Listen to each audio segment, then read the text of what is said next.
Hey everyone, I'm going to try and start a bit here.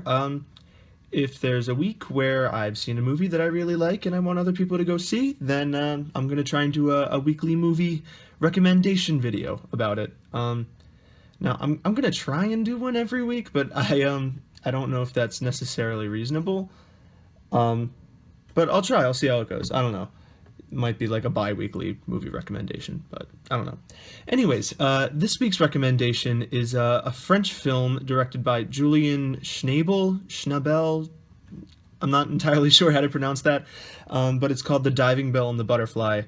I just watched it in a class of mine, so if you go to class with me, then you've already heard of this movie, and you've probably watched it with me. It's a true story about a man who suffers from a stroke and then 3 weeks later wakes up from a coma, only to find that his entire body is paralyzed except for his left eyelid.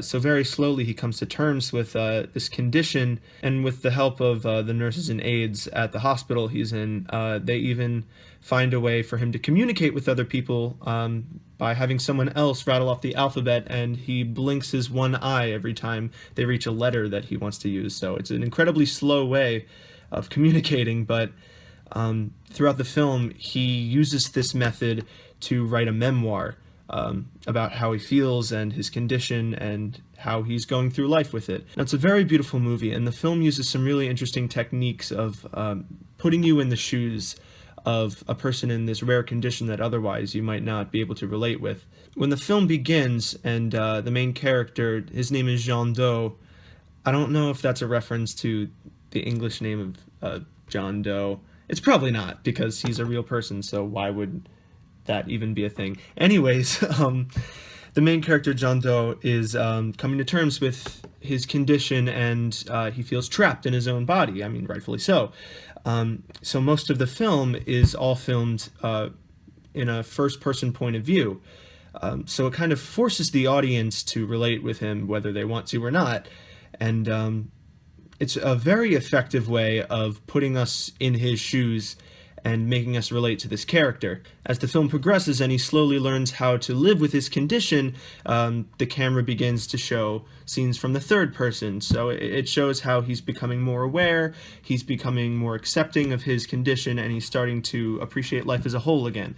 And it's extremely effective, and it really makes you feel for the character, and you feel his torment, and you feel the lessons that he's learning, instead of just giving you some kind of by-the-numbers biopic movie like a lot of other filmmakers would have. So as I mentioned before, using these previous techniques, the cinematography is really interesting, and you really get some interesting shots throughout the entire film. Another thing I want to commend is the film's soundtrack.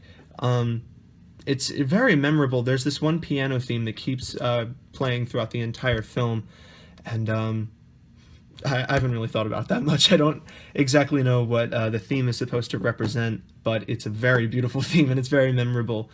And any soundtrack that's memorable deserves to be commended. So I don't want to give too much away about the movie because, you know, this is a recommendation. I want everyone watching this to go out and see it.